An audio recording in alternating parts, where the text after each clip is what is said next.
Hai, kenalin. Nama gue Wahyu, seorang mahasiswa kampus swasta di Semarang. Cerita ini berawal ketika gue punya keinginan merefleksikan pencapaian kelulusan gue di perkuliahan. Yap, semua lelah ini harus gue bayar dengan sebuah pencapaian yang nyata. Enaknya ngapain ya? Ya naik gunung lah bro! Berhubung waktu itu masih masa pandemi, jadi nggak banyak info akses naik gunung yang masih buka. Sampai akhirnya gue dapat info kalau jalur pendakian Gunung Lawu via Candi Ceto dibuka. Yes! Tanpa mikir lama, gue akhirnya memantapkan diri buat ke Gunung Lawu. Biar nggak sepi pas naik gunung, gue ngajak sobi gue yang namanya Ian. Nah, kebetulan Ian tuh partner gue waktu ngedaki bareng di Gunung Sindoro dan Gunung Merbabu beberapa bulan yang lalu. Akhirnya, hari H yang ditentukan tiba. Gua sama Ian berangkat dari Semarang hari Jumat sore. Rencana kita akan transit dulu di Surakarta, mampir di kontrakan sobi gue di sana. Lumayan lah, checkpoint pertama sambil silaturahim gitu. Baru deh berangkat menuju Candi Ceto, Sabtu pagi-pagi selepas sholat subuh. Selesai sholat subuh, kita langsung packing ulang carrier, mengecek peralatan dan logistik yang dibawa. Tepat pukul 5.30, kita pun berangkat.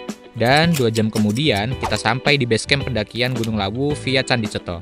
Sampai di sana, kita berdua kaget. Loh, kok rame? Padahal masih pandemi.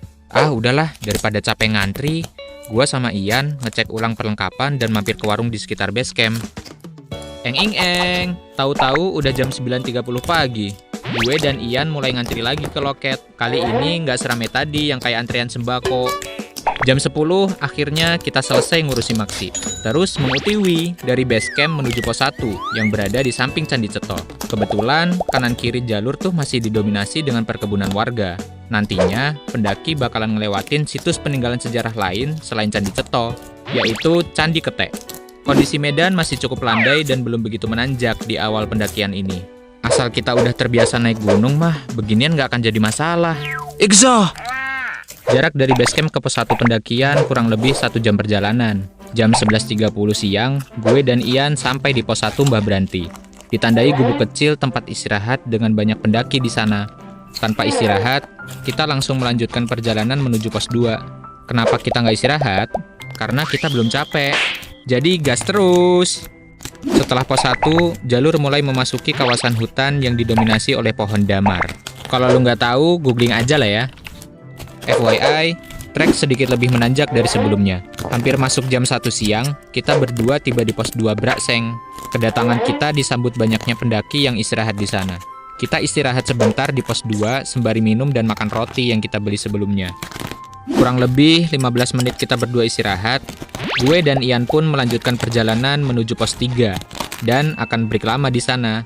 Pukul 2:30 siang, kita berdua tiba di pos 3 Cemorodowo. Ditandai dengan adanya mata air yang mengalir deras di sana. Hawanya di sini tuh jauh lebih sejuk. Syahdu gitu deh pokoknya. Karena capek, gue sama Ian nyari kodok. Ya nyari tanah lapang lah. Buat kita istirahat yang agak lama. Lurusin kaki dulu lur. Konon katanya, berdasarkan informasi yang gue dapet, para pendaki dilarang ngecamp atau bermalam di pos 4. Selain lokasi pos 4 yang sempit, konon di pos 4 ini angker. Dan banyak beredar cerita mistis pendaki ketika bermalam atau melewati pos 4 saat malam hari. Anjir, jadi merinding nih gue. Setelah dari pos 3, jalur didominasi dengan tanjakan terjal dan pohon pinus yang lebat di kiri kanan. Waktu maghrib pun datang. Tiba-tiba, di depan kita datang burung jalak hitam atau masyarakat lokal sana menyebutnya jalak gading. Dengar-dengar sih, jalak gading adalah jelmaan dari penunggu Gunung Lawu. Jalak gading juga dipercayai sebagai penunjuk jalan bagi para pendaki Gunung Lawu. Tanpa pikir panjang, kita berdua melanjutkan perjalanan. Pas kita berdua jalan, jalak gading itu masih ada dan lompat-lompat di depan kita. Gak terbang atau pergi, seakan-akan menuntun kita gitu. Gak kerasa, tiba-tiba udah gelap. Dengan dibantu headlamp, kita melanjutkan perjalanan hingga suatu ketika, gue ngerasain hal yang aneh di badan. Rasanya carrier dan badan jadi berat banget. Serasa gendong beban keluarga. Jadi gue ngomong ke Ian, Yan, perasaan gue gak enak deh. Kok rasanya berat ya? Dan gak kayak biasanya. Padahal gak ada tenda di carrier gue. Tenda kan di carrier elu. Ian pun nyaut, ah itu mah perasaan lu aja kali. Kita pun tetap ngelanjutin perjalanan dengan kondisi gue yang udah jalan aja udah oleng kapten. Lama-lama kepala mulai puyeng. Entah kenapa, tiba-tiba gue keinget video vlogger di YouTube yang pernah gue tonton. Kebetulan videonya tuh tentang kemistisan jalur pos 4. Alamak, pikiran gue makin menjadi-jadi. Anehnya lagi, tiba-tiba gue nyium bau harum di jalur pendakian. Sontak gue berhenti dong. Ini bau wangi apaan ya? Padahal jarak gue sama Ian dengan rombongan pendaki lain cukup jauh. Ya kali ini bau minyak nyong-nyong. Sialnya, baunya terus-terusan ada dan bikin gue nggak nyaman. Entah Ian juga mencium baunya atau enggak. Lambat laun, itu wangi-wangian udah hilang. Sampailah kita di pos 4 Pengge. Gue lihat jam sih, udah jam setengah 7 malam. Gue dan Ian mulai melanjutkan perjalanan menuju pos 5 Bulak Peperangan. Di atas dari balik pepohonan, tampak bulatan cahaya yang sangat terang. Ian sempat mengira itu adalah cahaya lampu dari pendaki. Tapi anggapannya salah. Ternyata cahaya itu berasal dari bulan yang bercahaya sangat terang.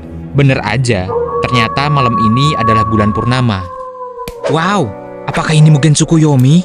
Hahaha, canda-canda. Ini beneran bulan purnama. Terang dan gede banget. Bahkan, berjalan tanpa pakai headlamp masih bisa kelihatan. Terang banget kayak masa depan gua. Ciah! Alhamdulillah, mulai dari sini badan udah ngerasa lebih enakan. Kurang lebih setelah 40 menit berjalan, gantian Ian yang badannya mulai lelah. Padahal, jalur pendakian menuju pos 5 banyak bonus datarnya. Gue nanya dia dong, kok sekarang gantian elu sih yang meleyot? Ian pun menjawab, gak tahu juga nih, bawaannya capek mulu. Nih jalur nggak kelar-kelar dah. Buset, angin di sini tuh pas malam kenceng banget. Sampai-sampai Ian tuh berhenti terus rebahan gitu. Terus ngeluh, gue udah nggak kuat lagi. Kita ngecamp di sini aja kali ya. Gue pun coba ngeyakinin Ian. Jangan Ian, masih lurus lagi, nggak jauh kok. Kalau camp di sini bisa kena badai. Anginnya lagi kenceng. Singkat cerita, setelah berjalan 15 menit kita sampai di tikungan terakhir sebelum pos 5. Dan berhubung udah malam banget, tanpa pikir panjang, kita mendirikan tenda dan langsung sleeping beauty. Kita bangun pukul 2:45 dini hari. Kalau dinilainya, udah bangun jam berapa? Mata masih belean, perut kerucuk-kerucuk. Akhirnya gue sama Ian masak mie instan sebagai amunisi tenaga. Setelah makan dan packing, kita mulai pendakian kembali. Dengan posisi gue di depan, sedangkan Ian di belakang. Tanpa istirahat, kita berdua tetap berjalan. 15 menit berjalan dari Gupaan Menjangan, kita tiba di sabana yang sangat luas. Tiba-tiba, Ian mendengar suara langkah kaki yang sangat jelas di belakangnya. Srek, srek, srek. Gua nengok dong.